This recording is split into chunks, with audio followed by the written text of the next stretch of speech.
Radhe Radhe friends, आपके अपने YouTube channel भजन गीत बाई मधु में आपका बहुत बहुत स्वागत है। आज हम श्रीमद् भागवत गीता का चौथा अध्याय श्रवण करेंगे।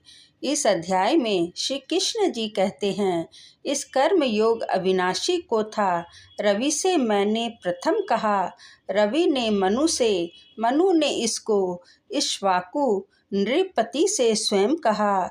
यों एक दूसरे से सुनकर ऋषियों ने इसको पाया था। पर अर्जुन, बहुत समय से यह पृथ्वी से लोप हो गया था। यह वही पुरातन योग तुझे हमने अर्जुन बतलाया है। तू प्यारा भक्त हमारा है, इसलिए तुझे समझाया है। अज्ञान जनित इस संशय का अब ज्ञान शास्त्र से नाश करो। समभाव कर्म योगी बनकर फिर दृढ़ता से तुम युद्ध करो। आइए अब शुरू करते हैं श्रीमद् भगवद गीता का चौथा अध्याय। श्रीमन्नारायण नारायण नारायण, श्रीमन्नारायण नारायण नारायण, श्रीमन्नारायण नारायण नारायण, भजमन नारायण नारायण नारायण, भजमन नारायण नारायण नारायण, श्रीमन नारायण नारायण नारायण। हे अर्जुन, संसार में हे योग सदा प्रदान, योग मुझे प्यारा अधिक, योगी मेरा मीत। कुंती सुत योगी बनो, तब होगा निस्तार। मुक्त होत योगी सदा, जिसे न फल की आस। योग नष्ट जब होत है, प्रकटत तब भगवान। जिसको सुख दुख सम सदा, तुल्य धाम व शीत। सबसे प्रिय योगी मुझे, और योग से प्यार। उस योगी के टूटते हे पांडव सभी पाश। श्रीमन्नारायण नारायण हरि हरि, श्रीमन्नारायण नारायण हरि हरि, श्रीमन्नारायण नारायण हरि हरि। श्री कृष्ण भगवान बोले, इस अविनाशी कर्म योग को मैं सूर्य से कहा, सूर्य ने मनु से कहा, और मनु ने राजा इक्ष्वाकु से कहा।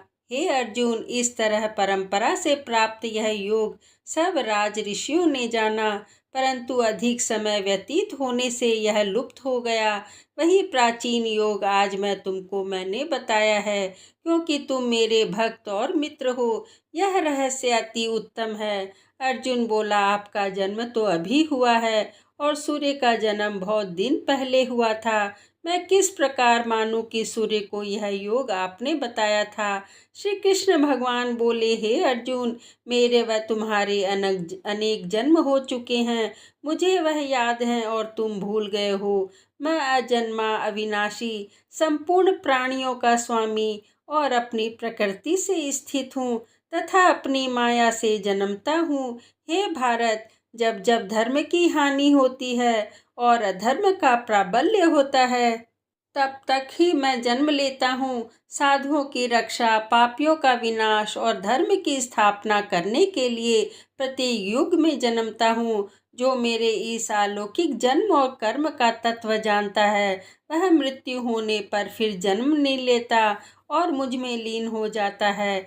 इस तरह मोह, भय और क्रोध को त्याग कर मुझ में भक्ति, कर्म और मेरी शरणागति हो। बहुत से मनुष्य ज्ञान रूपी तप से पवित्र होकर मुझ में मिल गए हैं। जो जिस भाव से मेरा पूजन करता है, उसको मैं उसी प्रकार का फल देता हूँ। जो मनुष्य लोक में कर्म सिद्ध की इच्छा करने वाले देवताओं का पूजन करते हैं, क्योंकि इस लोक में कर्म की सिद्धि शीघ्र होती है। मैंने चारों वर्णों की सृष्टि अपने अपने गुण और कर्म से की है। सृष्टि का कर्ता मैं ही हूँ, तदापि मुझे अकर्ता अविनाशी जानो। कर्म मुझको वृद्ध नहीं कर सकते तथा कर्म फल में मेरी कामना नहीं है। इस प्रकार जो मुझको पहचानता है, कर्मों के बंधन में नहीं पड़ता। इसी प्रकार समझाकर प्राचीन मुमुक्षुओं ने भी कर्म किए हैं। अतः पूर्व पुरुषों के पहले ही किए कर्मों को तू भी कर। हे अर्जुन, कर्म क्या है और कैसे किया जाता है, इसके विचार में विद्वानों की बुद्धि भी चकरा जाती है। उस कर्म का वर्णन मैं तुमसे करूँगा, जिनके जानने से संसार के बंधन से छूटकर मोक्ष के भागी होगे।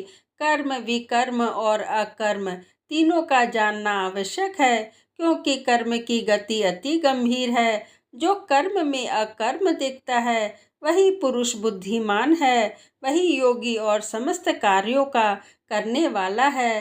हे अर्जुन, जो कर्म करने में कोई कामना नहीं रखता है और जिसके समस्त कर्म ज्ञान रूपी अग्नि से भस्म निर्मल हो गए हैं, उसको ही पंडित कहते हैं। जो फल की आशा छोड़कर कर्म करता है, उसमें आसक्ति भी नहीं रखता है तथा निराश्रय ही सदा संतुष्ट रहता है, ऐसा मनुष्य कर्मों में घिरा रहने पर भी मानो कुछ नहीं करता है। सब कामनाओं को त्याग, मन और आत्मा को वश में कर, संसारी प्रपंचों से छूटकर केवल शरीर से काम करते हैं, वे भी कर्म बंधनों से संतापित नहीं होते। देव योग से जो कुछ मिल जाए उसी में जो संतुष्ट रहता है, जो हर्ष शोक आदि द्वंद्वों से मुक्त है तथा किसी से ईर्ष्या द्वेष नहीं करता, कर्म की सिद्धि या असिद्धि में भेद नहीं समझता, वह कर्म करता हुआ भी उससे नहीं बनता। जो फल की इच्छा नहीं रखता वह वासना से दूर हो गया है। ज्ञान में जिसका मन अचल है, जो यज्ञ के कर्म करता है, वे सब कर्म लुप्त हो जाते हैं।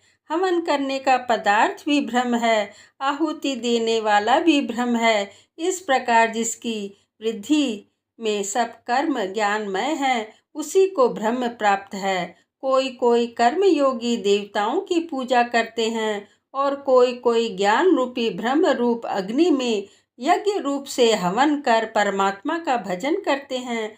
कोई ऐसे हैं जो कि अपनी इंद्रियों को तथा सब कर्मों को संयम रूपी अग्नि में होम देते हैं, और कोई कोई इंद्रियों रूपी अग्नि में इंद्रियों के रूप शब्द आदि विषयों को होम देते हैं। कितने ही लोग इंद्रियों के सब कर्मों को और प्राणों के कर्मों को आत्मज्ञान से प्रज्वलित आत्मा का संयम रूपी अग्नि में होम देते हैं। कोई तो द्रव्य यज्ञ करते हैं, कोई तप यज्ञ करते हैं, कोई योग यज्ञ, कोई स्वाध्याय और कोई ज्ञान रूपी यज्ञ करते हैं। कोई प्राणायाम में तत्पर रहने वाले योगी प्राणवायु और अपान वायु का लय करते हैं। कोई आहार को निरंतर कम करते हुए प्राणों को होमते हैं। ये सब यज्ञ वेत्ता हैं और यज्ञ से ही सबके इनके सब पाप नाश हो जाते हैं। जो यज्ञ में बचे हुए अमृत रूप अन्न को खाते हैं, वे सनातन ब्रह्म को प्राप्त होते हैं। हे अर्जुन, जो यज्ञ नहीं करते उनको लोक परलोक दोनों ही नहीं मिलते हैं। हे पार्थ, फल सहित सब कर्म ज्ञान में ही समाप्त हो जाते हैं। उसी ज्ञान यज्ञ के तत्वदर्शी और ज्ञानी लोग तुमको उपदेश करेंगे, इसलिए तुम उनकी सेवा करना और विनय पूर्वक प्रश्न करके ज्ञान यज्ञ जानना। इस ज्ञान का लाभ प्राप्त करके तुमको ऐसा मोह फिर नहीं होगा। इसी ज्ञान से समस्त प्राणियों को तुम अपने में और मुझ में भी देखोगे। यदि सब प्राणियों से भी अधिक पाप करने वाले हो तो भी ज्ञान रूपी नौका से ही सब पाप रूपी समुद्र को पार कर जाओगे। हे अर्जुन, जिस प्रकार प्रज्वलित अग्नि लकड़ी को जलाकर भस्म कर देती है, वैसे ही ज्ञान रूपी अग्नि सब कर्मों को भस्म कर डालती है। इस लोक में ज्ञान के समान पवित्र और कुछ भी नहीं है। यह भ्रम बहुत काल पर्यंत कर्म योग से सिद्ध हुए मनुष्यों को स्वयं ही प्राप्त होता है।